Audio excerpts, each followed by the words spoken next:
Bismillahirrahmanirrahim. Assalamualaikum warahmatullahi wabarakatuh.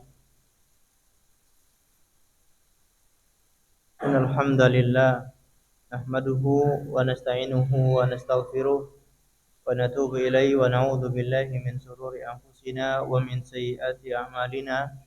Man yahdihillahu fala mudilla lahu wa man yudlil fala hadiyalah. Wa asyhadu an la ilaha illallah wahdahu la syarika lah wa asyhadu anna Muhammadan abduhu wa rasuluh. Salawatu rabbihi wa salamuhu alaihi wa ala alihi wa sahbihi ajma'in. Amma ba'd, kaum muslimin dan muslimat yang semoga dimuliakan oleh Allah Azza wa Jal. Kita selalu mengucapkan puja dan puji syukur kehadirat Allah Tabaraka wa Ta'ala, karena pada kesempatan malam hari ini kita kembali diberi kekuatan, kesempatan, taufik dan hidayah sehingga kita bisa menghadiri pengajian rutin. Semoga Allah memberikan kita ilmu yang bermanfaat sehingga bisa kita amalkan sebagai bekal untuk menghadap kepada Allah Azza wa Jalla.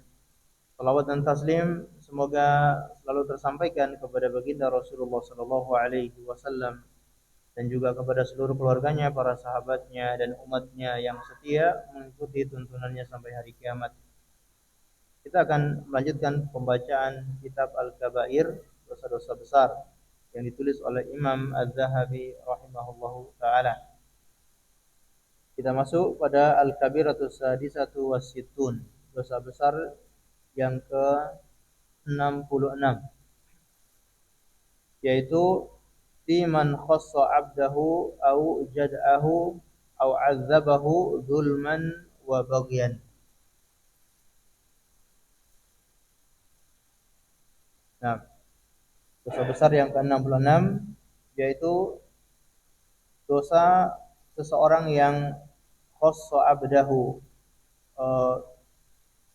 melakukan kebiri, dia kebiri hambanya, hamba sahayanya, budaknya, au jad'ahu atau memotong sebagian anggota tubuhnya, au azzabahu menyiksa budaknya, zulman wa bagian secara zalim dan semena-mena. Ini merupakan dosa besar. Walaupun hamba sahaya itu miliknya dia, tapi di dalam agama kita ada aturan-aturan yang mana tidak boleh seseorang itu melampaui batas.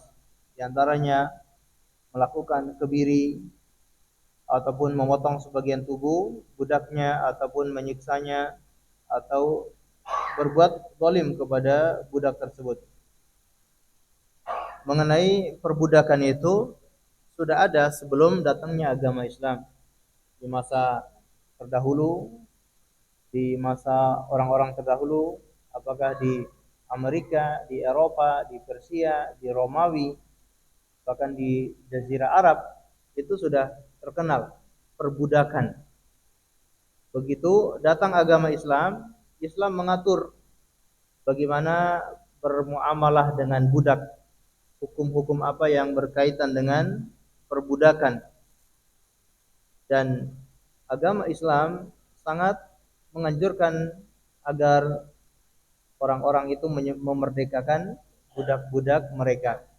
Maka ketika seorang melanggar sesuatu, biasanya tebusannya adalah memerdekakan budak. Ini untuk meminimalisir perbudakan. Dan sampai budak itu sudah tidak ada lagi di zaman kita sekarang. Agama Islam datang untuk mengatur dan menghapus perbudakan itu. Baik. Di antara dosa besar adalah seseorang yang semena-mena berbuat zalim kepada budaknya. Qala Allah Ta'ala mukhbiran an iblis. Allah Subhanahu wa taala berfirman menjelaskan tentang atau mengkhabarkan tentang iblis. Apa janji iblis kepada Allah Subhanahu wa taala? Wala udhillannahum wala umanniyannahum. Aku akan menyesatkan mereka, menyesatkan Bani Adam. Wala umanniyannahum, aku akan mengangan-angankan mereka, membuat mereka menghayal. Mereka berangan-angan padahal mereka berada di atas kesesatan, tapi dibuat seolah-olah mereka berada di atas petunjuk. Ini kerjaannya iblis. Orang di atas kesesatan tapi merasa dia benar. Wala amurannahum fala yubattikunna adzanal an'am wala amurannahum fala yughayyirunna khalqallah wa may yattakhidhis shayatina waliyan min dunillahi faqad khasira khusranan mubina. Surat An-Nisa ayat 119.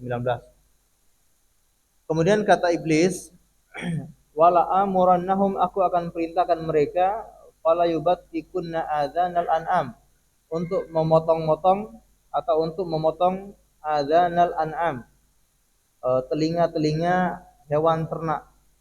Wala amurannahum fala yughayyirunna khalqallah, dan aku akan perintahkan mereka untuk merubah ciptaan Allah Subhanahu wa taala. Wa man yattakhidhi shayatina waliyan min dunillah, barang siapa yang menjadikan syaitan sebagai walinya, sebagai kekasihnya selain daripada Allah, faqad khasira khusranan mubina, maka dia telah rugi dengan kerugian yang nyata. Apa yang dimaksud dengan fala yughayyiruna khalqallah, mereka merubah ciptaan Allah? Qala ba'dul mufassirin, kata Imam Az-Zahabi, berkata sebagian ahli tafsir, huwa al-khasa, yaitu atau al-khisa, yaitu kebiri. Merubah ciptaan Allah yaitu kebiri.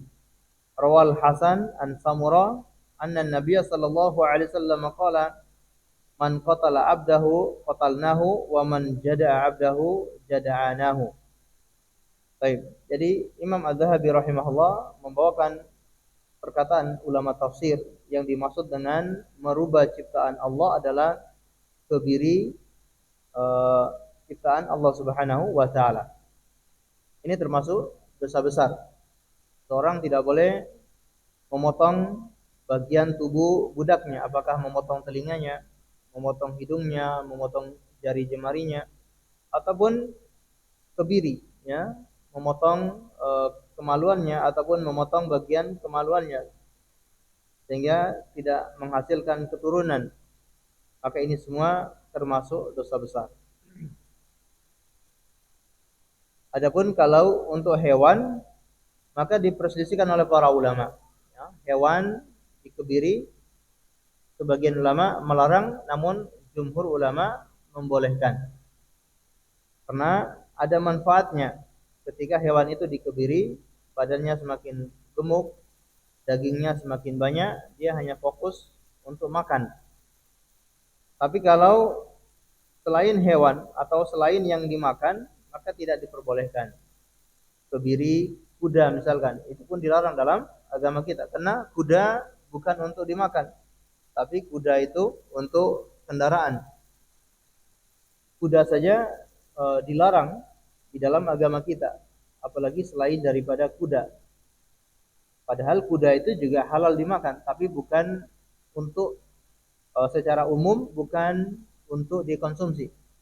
Itu pun dilarang, apalagi selain dari kuda, ya, kebiri kucing misalkan, atau kebiri singa, kebiri harimau, atau hewan-hewan yang lain yang tidak bisa dimakan, maka tidak boleh kita merubah ciptaan Allah Subhanahu wa taala. Tidak boleh dikebiri, kecuali hewan ternak, sapi, kambing dan sejenisnya yang ada manfaatnya untuk manusia. Dan Rasulullah sallallahu alaihi wasallam ketika hari raya Idul Adha, beliau menyembelih kambing yang sudah dikebiri. Dhahan Nabiyyu sallallahu alaihi wasallam bi kabshaini amlahaini aqranaini. Nabi sallallahu alaihi wasallam, kata Anas bin Malik, menyembelih 2 ekor kambing yang bertanduk, yang gemuk, dan disebutkan kambingnya itu sudah dikebiri. Ini yang dijadikan patokan oleh kebanyakan ulama. Kalau untuk hewan ternak boleh dikebiri karena ada manfaatnya, dagingnya semakin banyak. Termasuk untuk kurban, bukan termasuk cacat. Ya. Kambing yang sudah dikebiri itu tidak termasuk cacat, sehingga tidak masalah dipakai untuk berkurban. Baik. Adapun manusia atau di sini budak, maka tidak diperbolehkan. Karena di zaman dahulu orang-orang kafir sebelum datangnya Islam atau di masa jahiliyah, mereka biasanya kebiri budak ataupun budak itu dijadikan untuk hiburan, dipertontonkan budak itu disuruh untuk melawan hewan, melawan banteng atau melawan hewan-hewan yang lain. Kemudian dijadikan hiburan, dipertontonkan. Itu perilaku orang-orang jahiliyah, orang-orang kafir. Begitu datang Islam, budak itu sama seperti orang biasa. Dia juga manusia, dia juga punya hak-hak yang harus ditunaikan, tidak boleh dizalimi. Kemudian dari Samura bahwasanya Nabi Shallallahu alaihi wasallam bersabda, "Man qatala 'abdahu qatalnahu." Barang siapa yang membunuh budaknya, maka hukumannya akan kami bunuh dia juga. Jadi akan dikisos. Kalau dia membunuh budaknya, dia pun akan dibunuh. Wa man jada'a 'abdahu jada'nahu. Barang siapa yang memotong sebagian tubuh budaknya, kami pun akan memotong bagian tubuhnya itu. Wa hadza khabarun sahih, dan ini khabar yang sahih. Rawa Qatadah anil Hasan an Samura marfu'an qala man akhsa 'abdahu ahsainahu. Begitupun riwayat dari Qatadah dari Hasan Al-Basri dari Samura, hadis yang marfu' sampai kepada Nabi sallallahu alaihi wasallam bersabda, barang siapa yang kebiri budaknya, maka kami akan kebiri dia juga. Al jaza min jinsil amal, balasan sesuai dengan perbuatan. Wasahal Hakim fa akhfa haditsan fil hudud matnahu man muthila bi'abdihi fahuwa hurrun. Riwayat yang lain, barang siapa yang memotong sebagian tubuh budaknya, maka budaknya itu akan jadi merdeka. Ada majikan yang menyiksa budaknya, maka hukumannya budaknya itu dimerdekakan. Dan itu sebagaimana ada seorang sahabat yang memukul budaknya, kemudian dilihat oleh Rasulullah sallallahu alaihi wasallam.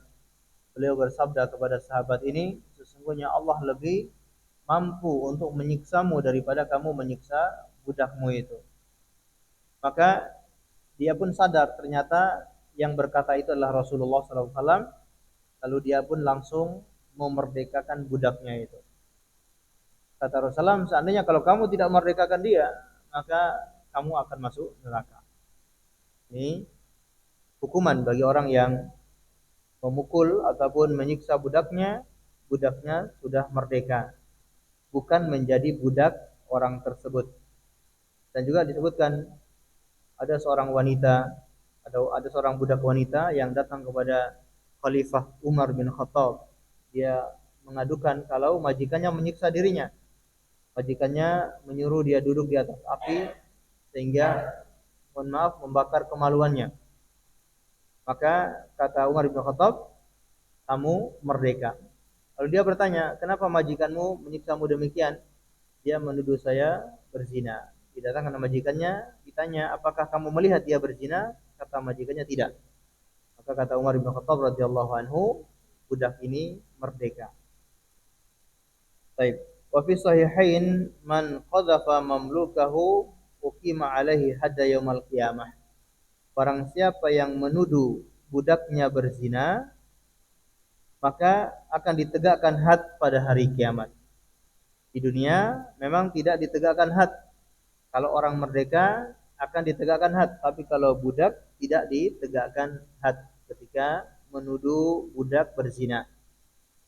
Makanya disebutkan dosa besar yang disebutkan oleh Rasulullah ada 7.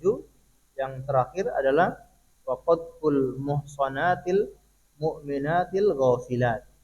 Menuduh wanita baik-baik, wanita muhsan, wanita yang merdeka berbuat zina. Adapun budak maka ditegakkan hukumannya nanti pada hari kiamat. Wa akhar ma hafidha an Nabi sallallahu alaihi wasallam as-salat ittaqullaha fima malakat aymanukum. Dan terakhir yang diperingatkan oleh Nabi sallallahu alaihi wasallam kepada umatnya, dan ini di detik-detik ajal beliau sebelum beliau meninggal dunia, beliau mewasiatkan kepada umatnya as-salat, as-salat, perkara salat. Ya. Wa ma malakat aimanukum, dan apa yang ada di bawah tanggungan kalian, yaitu budak-budak kalian. Perhatikan salat dan perhatikan budak-budak kalian. Jangan semena-mena terhadap budak-budak itu. Ini menunjukkan Islam sangat peduli dengan budak, sangat menghormati dan tidak semena-mena terhadap budak, bahkan berwasiat untuk berbuat baik kepada para budak tersebut. Karena majikan ini diuntungkan oleh sang budak ini. Sang budak ini bekerja untuk majikannya, bahkan kerjaannya itu tidak dibayar oleh majikannya. Dia cuma memberi makan kepada budak itu. Kadangkala makan yang diberikan juga tidak sebanding dengan pekerjaan budak itu. Dan dia tidak mendapatkan gaji apapun. Maka majikan ini diuntungkan oleh adanya budak itu. Tidak boleh dia semena-mena untuk berbuat zalim kepada budak tersebut. Ma'asyiral muslimin dan muslimat, a'azzani Allahu wa iyyakum. Ini dosa besar yang ke-66, yaitu tidak boleh kebiri, tidak boleh memotong, tidak boleh menyiksa secara zalim budak-budaknya. Baik. Di zaman kita sekarang perbudakan memang sudah tidak ada lagi. Tapi hukum-hukum yang berkaitan dengan perbudakan harus terus untuk disampaikan. Jadi tidak ada ilmu yang expired. Karena budak ini sudah tidak ada, ya ilmu tentang perbudakan nggak perlu diajarkan, bukan. Ilmu agama ini, apakah ilmu tentang perbudakan, apakah perbudakan sekarang sudah tidak ada, tapi ilmu semacam ini harus terus disampaikan agar kaum muslimin mengetahui hukum-hukum yang berkaitan dengan perbudakan dan tidak menutup kemungkinan, tidak mustahil suatu saat nanti akan kembali ada perbudakan di muka bumi ini. Karena disebutkan menjelang hari kiamat atau mendekati hari kiamat, maka kondisinya akan kembali sebagaimana kondisi awal. Bahkan berperang ketika itu sudah bukan pakai senjata yang canggih sekarang ini. Berperang hanya menggunakan kuda, berperang menggunakan pedang dan panah sebagaimana di zaman dahulu. Dan itu tidak menutup kemungkinan bahwa perbudakan itu pun akan kembali terjadi.